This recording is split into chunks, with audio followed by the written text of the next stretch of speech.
Halo teman-teman semuanya, perkenalkan nama saya Arsa Malika Satriawan. Jadi pada kesempatan kali ini saya ingin membahas sebuah topik yang sangat penting nih untuk teman-teman sekalian. Karena untuk zaman sekarang ini, teman-teman sekalian ini sudah bisa dikategorikan sebagai pengguna aktif dari media digital. Nah, dan hal yang akan saya bahas pada kesempatan kali ini yaitu tentang pentingnya kita untuk menjaga privasi data kita di media digital.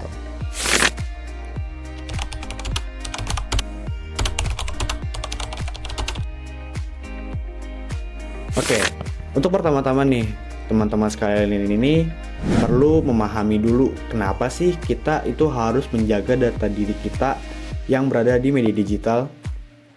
Baik, teman-teman sekalian ini perlu ketahui, mungkin teman-teman yang sering menggunakan media digital untuk berbagai macam keperluan seperti untuk pembelajaran, pekerjaan, atau bahkan hanya untuk hiburan, itu mungkin seringkali teman-teman itu diminta atau membagikan data diri teman-teman seperti nama, alamat, nomor telepon, email, atau bahkan lokasi teman-teman sendiri.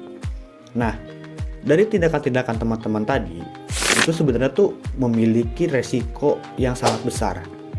Kenapa bisa begitu? Karena dengan teman-teman melakukan hal itu sama saja dengan teman-teman memberikan atau menyebarluaskan data diri teman-teman ke masyarakat luas. Dan seperti kita ketahui, pada zaman sekarang ini itu sudah masuk ke era digital, di mana hampir semua masyarakat, hampir semua orang ini tuh menggunakan media digital. Dan dari situ ada kemungkinan banyak orang yang bisa mengakses, melihat, atau bahkan mengambil data diri kita yang telah kita bagikan ke media digital kita. Dan dari situlah, dari kemungkinan adanya orang-orang yang bisa mengakses data diri kita, dari situ muncul sebuah resiko yang sangat besar, seperti berbagai macam tindak kriminal, entah pencurian data, pencurian identitas, atau bahkan yang lain-lainnya. Oke, baik. Untuk lebih jelasnya, di sini saya akan menjelaskan bagaimana sih data diri teman-teman tuh bisa digunakan, bisa dicuri, atau bahkan disalahgunakan oleh orang-orang yang tidak bertanggung jawab. Jadi nih, misalkan ada seorang pencuri data yang dia mengambil dan mencuri data yang telah kita sebarkan ke media sosial atau media digital itu untuk melakukan tindakan kriminal seperti tindak pencurian atau bahkan perampokan. Kenapa sampai bisa melakukan tindakan tersebut? Karena dengan si pencuri data ini memiliki data-data penting dari diri kita seperti alamat atau bahkan lokasi di mana kita berada atau kita tinggal, itu bisa menjadi informasi penting untuk si pencuri data ini melakukan tindakan kriminal.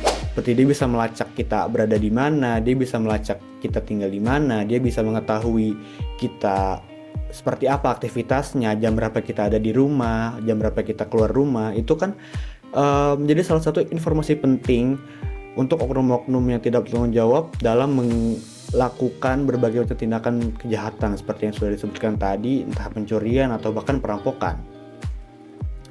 Lalu ada pencurian identitas. Nah, pencurian identitas ini itu terjadi ketika ada seorang pencuri data yang dia mengambil data diri kita, terutama identitas, entah nama, nomor telepon, atau bahkan foto kita sekalipun, dan menggunakan identitas kita untuk menipu orang lain. Seperti yang sudah banyak tersebar kasusnya pada zaman sekarang, entah mungkin penipuan lewat pengiriman link undangan, atau mungkin lewat telepon, lewat pesan SMS atau apapun. Itu kebanyakan para penipu tersebut tuh menggunakan data diri dari orang lain yang dia dapatkan dari media digital, seperti itu. Dan ya, itu adalah beberapa skenario bagaimana data diri kita ini dicuri dan digunakan oleh orang lain, dan ini tuh bisa merugikan diri kita sendiri dan juga merugikan diri orang lain. Nah, ini setelah teman-teman mengetahui mengapa sih menjaga privasi data itu penting dan juga mengetahui dampak-dampak buruk dari pencurian data atau mungkin penyalahgunaan data. Di sini saya akan menjelaskan dan memberikan tips atau langkah-langkah kepada teman-teman agar teman-teman tuh bisa terhindar dari berbagai macam dampak buruk yang sudah saya sebutkan tadi. Jadi teman-teman, yang pertama ini yang paling simple. Teman-teman bisa mulai dari sekarang itu lebih aware, lebih perhatikan dan lebih berhati-hati lagi dalam membuat password atau kata sandi untuk akun teman-teman, entah untuk akun media sosial, akun-akun media digital yang lainnya dan sebagainya macamnya, itu teman-teman lebih berhati-hati dan lebih perhatikan lagi password dari akun teman-teman. Bisa dengan teman-teman menggunakan kata sandi yang sulit ditebak, atau mungkin kata sandi yang mengandung kata-kata yang hanya teman-teman mengerti dan teman-teman ketahui, agar tidak mudah diretas, tidak mudah diakses oleh orang lain, sehingga akun dan data-data teman-teman ini menjadi sangat aman. Lalu selain juga perhatikan password, sekarang itu sudah banyak aplikasi atau website yang mereka menyediakan fitur keamanan tambahan, entah mungkin seperti verifikasi muka, verifikasi sidik jari, verifikasi ke akun email, atau mungkin autentikasi 2 langkah yang dimana kita harus memasukkan PIN sebelum kita memasukkan password. Nah, teman-teman bisa memanfaatkan fitur itu untuk mengamankan akun teman-teman agar lebih terjamin. Lalu, teman-teman bisa lakukan dengan lebih perhatikan lagi dan lebih berhati-hati lagi dalam menggunakan berbagai macam media digital seperti aplikasi, website, atau media yang lainnya. Sekarang ini tuh bisa dibilang lumayan banyak aplikasi atau website yang meminta data diri kita seperti nama, nomor telepon, atau email untuk kita bisa mengakses fitur-fitur di aplikasi atau di website tersebut.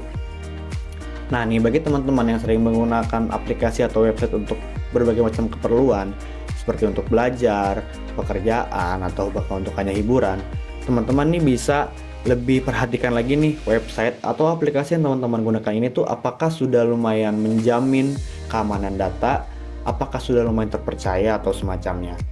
Jika sekiranya teman-teman merasa ragu atau melihat aplikasi atau website yang teman-teman gunakan ini tuh terlihat kurang meyakinkan, kurang menjamin keamanan data dari teman-teman, itu teman-teman mungkin harus dipikirkan lagi, entah mencari alternatif yang lain yang lebih aman atau sebagainya. Karena pencuri data itu mereka kebanyakan mengambil data diri orang-orang tuh dari hal-hal seperti tadi. Mereka menggunakan aplikasi-aplikasi atau website yang tidak menjamin keamanan data pengguna untuk mengambil data-data penggunanya dan digunakan untuk hal-hal yang tidak diinginkan. Nah, itu dia teman-teman poin-poin yang saya bahas pada kesempatan kali ini, yaitu tentang kenapa sih kita itu harus menjaga privasi data kita di media digital. Ya, yang seperti sudah saya sebutkan tadi. Dan untuk menutup pada pembahasan pada kali ini, itu saya memiliki sebuah kutipan dari salah satu CEO Google, yaitu Sundar Pichai. Dia mengatakan bahwa data itu adalah aset baru di dunia digital. Maka dari itu, marilah kita mulai sekarang nih, mulai lebih perhatikan lagi data-data kita, mulai lebih berhati-hati lagi dengan segala macam urusan yang berhubungan dengan data diri kita di media digital. Karena data diri kita itu adalah aset penting kita di dunia digital.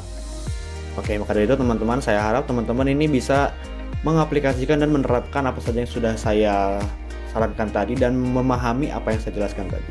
Oke. Jadi sekali lagi, ayo teman-teman, kita lebih aware, kita lebih perhatikan lagi data diri kita, keamanan data kita di media digital untuk keamanan kita sendiri dan juga orang lain. Terima kasih, sekian dari saya. Bye bye.